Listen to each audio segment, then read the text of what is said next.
Okay, thank you, Evan. No, I think all in all we are still on time. So let me just share my screen because it's discussion time. First, feel free to, for the participant, feel free to place your questions either in the question and answer session or in the chat session or whatever you prefer. And so, by the way, while we get some questions, I want to break the ice because I have a couple of questions for you. One is about a topic that Nicholas already went through a little bit, like the new EU AI Act, and the other one is about GPT-4. You both mentioned GPT-4 many times during your speeches. So let me start from the GPT-4.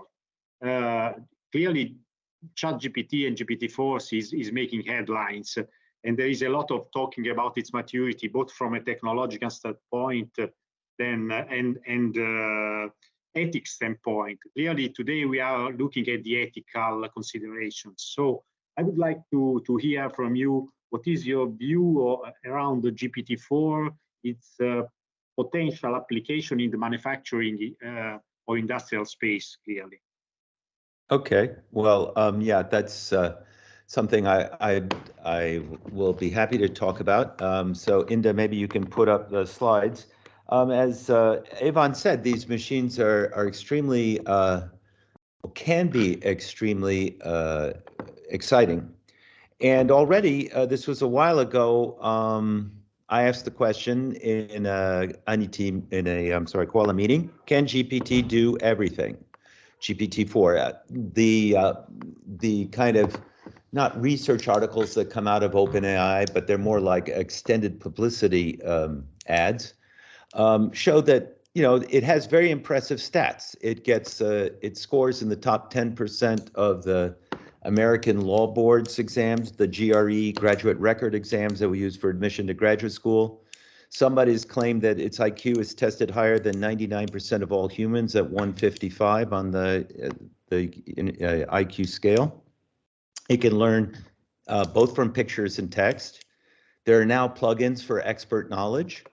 Mathematica is one, but you can imagine also that you could get specialized data sets, say, for machines like a Diversity. And you can team this up with a very, very capable speech-to-text system known as Whisper. And so you could capture worker knowledge directly. And it purports to give explanations as well. So it looks like COALA's technology is already obsolete. Well, let's go to the next slide. I mean, I think what there are some, we have to be very careful with these machines, especially the ones that are being given, or models that are given by OpenAI and other companies where we don't have access to the models at all. So that's the first problem. And it's certainly true, at least the experiments that we've done in NLP and across many labs now in France. It's true that the OpenAI models outperform, the closed models outperform the open ones by quite a bit. They're spending a lot of money to do this, somewhere around $700,000 a day for GPT-4. To train them, you need a nuclear power plant working for about a month, and you can sort of see here that purple scale on the right is the scale of how much data is needed for different kinds of what are called transformer architectures, which are the basis of these large language models. And this is what I was talking about before. A transformer model uses a very large number of matrix multiplications to encode knowledge through training. Now, because they're so expensive to train and to maintain, and because we don't have access, very few entities can actually train these very large models, at least the ones towards the upper end of the scale. Here, notice that what I've done is the scale is actually exponential. I've made it linear by making the y-axis exponential. There's actually also a problem that this trend towards gargantuanism means they're actually running out of data. The latest, and so these approaches will stop scaling at a certain point because there's just simply not enough data in the internet to train and tune these very, very large models. I mean, we're talking about 530 billion hyperparameters at the very least. Okay, next slide, please. So there are also technical drawbacks that these models have that are very difficult to look at. First of all, there are hallucinations. And there's research now that's, I mean, this is a very fast-moving field, but there's research out there now that says that these hallucinations where ChatGPT just makes up an answer or GPT-4 makes up a reference list for your paper, but it turns out that when you look up the references, half of them don't exist and the other half are wrong. There's the problem here, and we've actually done experiments on models. It's quite striking that stuff gets made up. There are also logical errors, quite crude logical errors, and these do not disappear with scale. They just get harder to detect. There are also elementary reasoning errors that aren't just due to some imperfection, but are a basic byproduct of the underlying language model. It's something that we published on. They can be invasive on privacy issues, though, as Evan mentions, you can, for a relatively large amount of money, secure sort of your own GPT model. I think something like 100,000 euros. Now, on the other hand, though, so one of the things that sort of bothers me in COALA, one of the things we tried to do in COALA was to build systems that are transparent, explainable, and so on. And with very large systems like this, we can't give guarantees on the recommendations. We can't give guarantees on the correctness of explanations, very far from it. And we actually, so what do we have to do? Maybe go to the next slide. What we have to do for explainability of large models, because we still want this, we have to approximate these very large models with something called a model-free technique. The idea is that you take the input data and the output predictions and you try to build a much simpler model that approximates what the larger one is doing. And there are lots of off-the-shelf explainability methods out there, Lime, SHAP, Anchor, that are instances of these model-free approaches. And they're great because they're not limited by the complexity of the underlying machine learning system. However, people in COALA have actually undertaken a study of these machines, explanation models, these explanation techniques, and the record is really very mixed. So if you look at these various data sets over here, you'll see that sometimes very popular explanation techniques like Lime or Anchor or SHAP will get anywhere between 85 to 99 explanations incorrect. What do we mean by an incorrect explanation? That is, I give an explanation E for a prediction P, and then I look at an incompatible prediction P, and I give the same explanation. I give the same set of features E. Now, that can't possibly be a valid explanation in the sense that if E holds, then the prediction must hold, because the machine gave E both for the prediction P and for something that's incompatible with it. So this is a real problem with larger models and for these approximating methods. Now, this is a very active area of research also that we have been looking at sort of on the side of COALA. We haven't used large models yet in COALA. We're just starting to, as Evan pointed out. This is going to be something that is really quite difficult. And if, right, so okay, so next slide.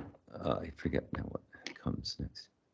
And is there a next slide? Yeah, so how can we do better? I mean, the point is that, yes, there are lots of things that these basically transformer architectures do for us. And if you notice that Avon is using actually quite small ones, down in the 30 billion range, I think was the top level.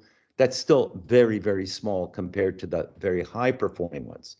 For the small models, and we've concentrated mainly on BERT, where we have about 60 million hyperparameters, we actually are getting somewhere, and we actually understand pretty well what it's doing. And we can now start to.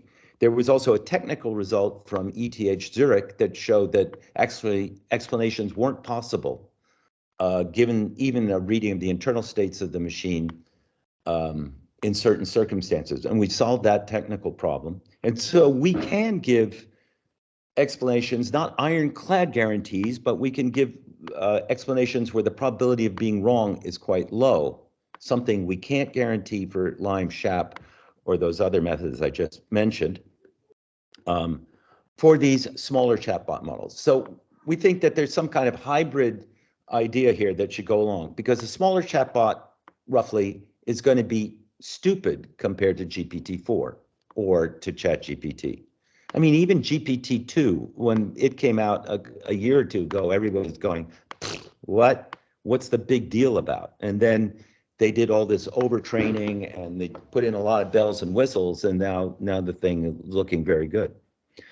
But so then what we have to do with these smaller chatbots is we have to give them the knowledge somehow. And that's something that has been also a point of view that we took in COALA, that we are doing some sort of hybrid AI. We are inputting symbolic constraints, which we do even in the NLP interface, but along with certain flexibilities that we can get from more statistical techniques.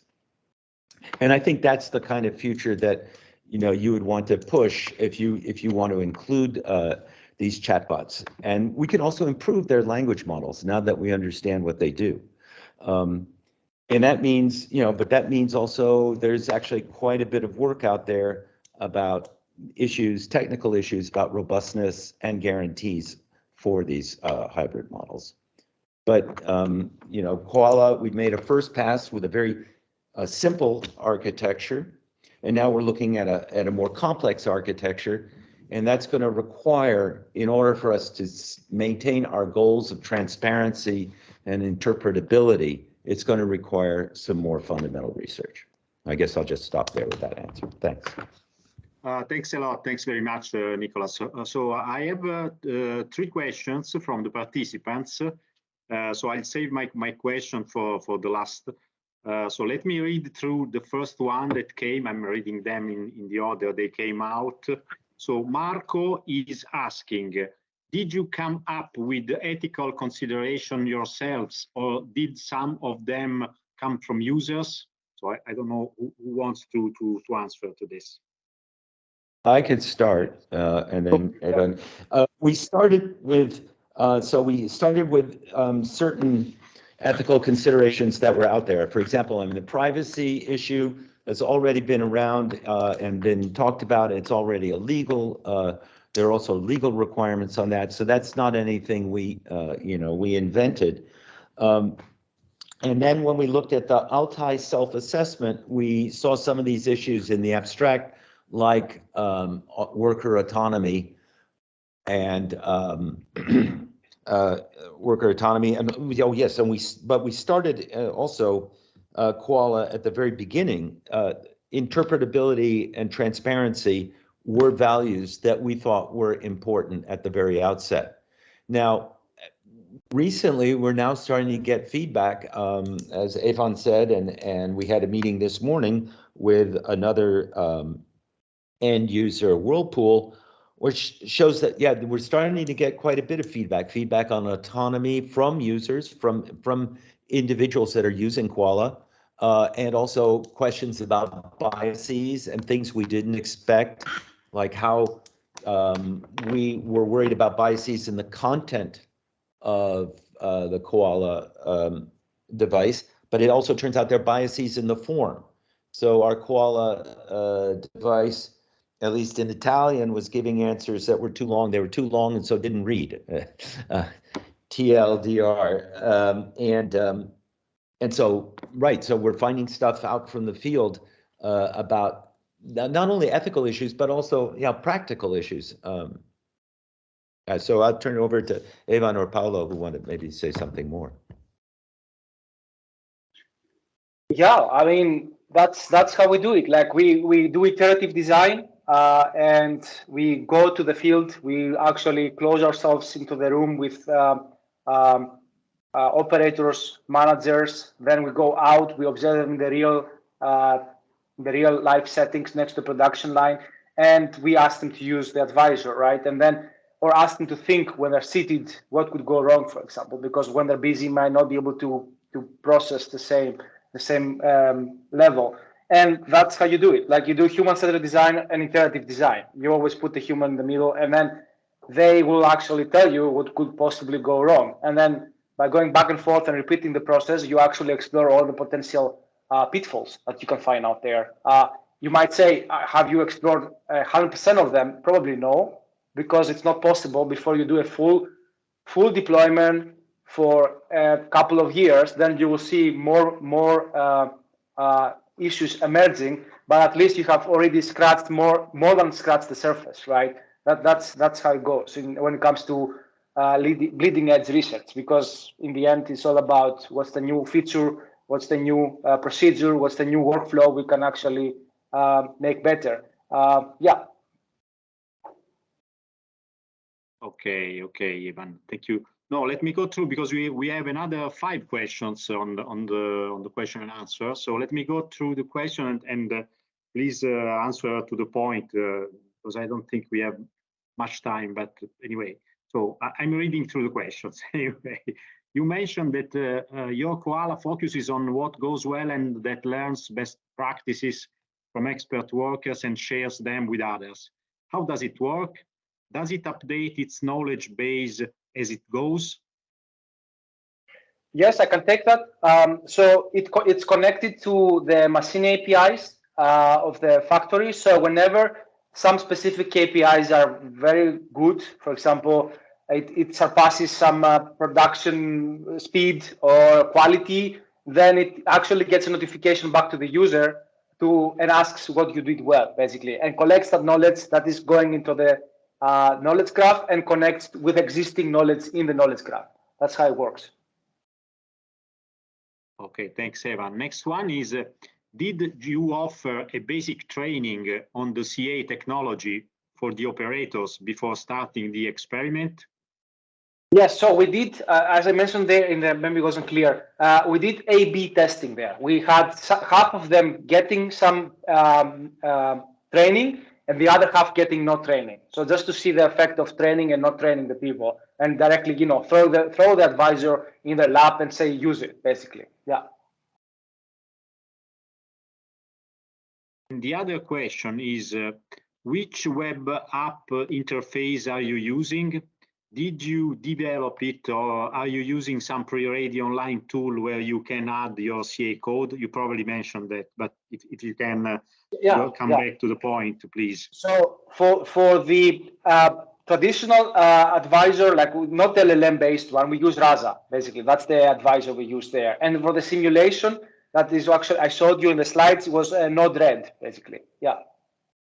Yes, I meant that. And Paola, I just want to say one thing about Rasa. So Rasa is more or less it's one of these things that has a closed dialogue system. So it's a finite state machine. It's quite a different architecture from what we were talking about for a language model. Okay. Yeah, good. Yes, thanks. Thanks. Was a good point.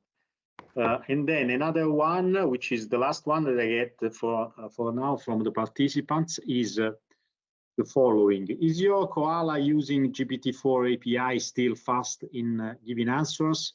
Or if I understood well, you solved this when locally hosted? So just to clarify here, the main cognitive assistance architecture is the one I showed you before. I can actually put my slides up again so that we avoid any misunderstandings here. Yes, please. Let me see. Yeah. So the traditional stack is this. Basically, let me just take the window out. The one we're still using is this, and we're still with the closed approach, like intent-based chatbots that also Nicholas is referring to. This is the one. This up here is the simulation where we're trying to just have external people using the advisor without breaking some machine in the factory, right? So we use the chat interface. That's what the user uses to interact with the advisor. Natural language understanding, the NLU component, and dialogue management. All this is embedded in the RASA. It's offered by the RASA framework. Then connects to a cognitive engine, which is written in Python. So it's a series of actions that can be linked to intents. And then this connects to a knowledge graph interface, basically, with this GraphQL queries that are then forwarded to a knowledge graph written in Neo4j. Basically, that's the brains of the memory of the knowledge, basically, and then works back and forth, right? So whenever you have an intent-based solution, it goes extracts the intent, finds the right action in the cognitive engine, links to the right query to query the knowledge graph, and goes the other way around to construct a properly parsable answer that is delivered through the chat interface. So basically, that's how it works. Now, about the GPT-4 approach, I didn't show this to you today because it has significant IP potential. So we like to keep it private for now, but perhaps we open it up at the end of the project. So that's why I didn't show that to you. And it's also very new. So I don't want to confuse people so much. Yeah. Okay. No, I think it was good for you to pitch the architecture slide. One thing. Go ahead. Sorry, one thing. But Evan, you were using those open source. Yes. Open source ones. You're not using GPT-4, and that's very important to say. Everything is open source. Yes, everything is open source. Yeah. So it's just how you put the components together could generate IP. That's all. Like the IP will come from our own components, right? How we combine them. That's why at the moment we're not very ready to share with you the LLM-powered version. That's all. But what you see at the moment is the typical COALA architecture we have. Yeah. All right. It's just that we aren't using GPT-4, and we probably won't for the reasons that Evan said, and I said. Yeah. Good point. So there is another question from Serkan. Evan, you spoke about experience level differences about knowledge. The question is the following: is there any intention toward using the COALA tools to personalize the cognitive assistance and work instructions concerning experience level and demographic differences? Yes, we do that. We do that already. So whenever whenever an operator uses the COALA on the production line, we are able to see what type of interactions or type of questions they ask through the assistant, right? So you're able to infer the level of knowledge and expertise they have.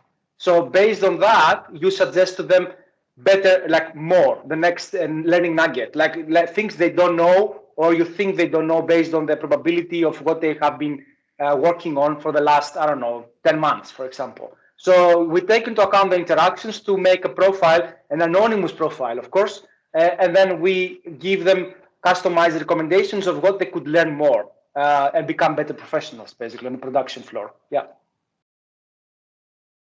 Yeah. Okay, Evan. So now we still have 8 minutes to go, and let me use just one minute to encourage those of the participants who who didn't make the survey to do it now or later using this the icon. This is, as I said, your feedbacks are very important from us. And let me take my question, my last question. Nicholas, you spoke a lot about the EU AI Act, which is, to my understanding, is the world's first comprehensive artificial intelligence law in the world. So I would be grateful if you could summarize what do you think about the COALA findings in relations to the AI Act, if any suggestion, hints that came to your mind? Yeah, so I mean, the AI Act is going to be regulating things like, as I said, like management of workers and personnel. So that's quite broad. Any sort of human HR kind of issues, hiring, stuff like that, worker practices, the kind of stuff that Avon talked about. Those are things that are going to be relevant for the EU AI Act. We have to watch for discrimination, especially when we encode knowledge, and either whether we do it inductively or through rules or through studying language. Through linguistic inputs. We will really have to be careful of biases. There's this whole question about algorithmic biases that the EU Act the AI Act is quite insistent on, and rightfully so, because these techniques are powerful, because they're not very transparent. It's very easy to induce biases that you might not want. And recent history is already full of them in the U.S., where AI practices were used for hiring, say, at Amazon, and were found to be sexist and gave differential treatment of race and sex. And that's also been true for criminal profiling systems. So we have to be careful about these things. And COALA doesn't work on criminal profiling, but we do things with workers. We touch on their autonomy. We'll be looking at their knowledge, trying to instruct them. And so many of the issues in the AI Act will be relevant to not only to COALA, but other offshoots where chatbots become more and more pervasive in the industrial workplace. And I think the main issues are algorithmic biases, but there are also these issues of transparency, especially when we start talking about AI in more critical systems. Thank you, Nicholas, for your answer. So I don't have any more questions, so I think we can come to an end. So first, let me thank Nicholas and Evan for the speech, and thanks also to the participants for the active participation and the many questions. You will find the recordings in the COALA website, or if in doubt, just write a mail to myself, and I will try, or to the COALA website mail, and we will be happy to answer to your questions. So thank you very much, and good afternoon. Thank you. Bye-bye. Thank you all. Bye. Bye-bye. Thank you. Bye-bye.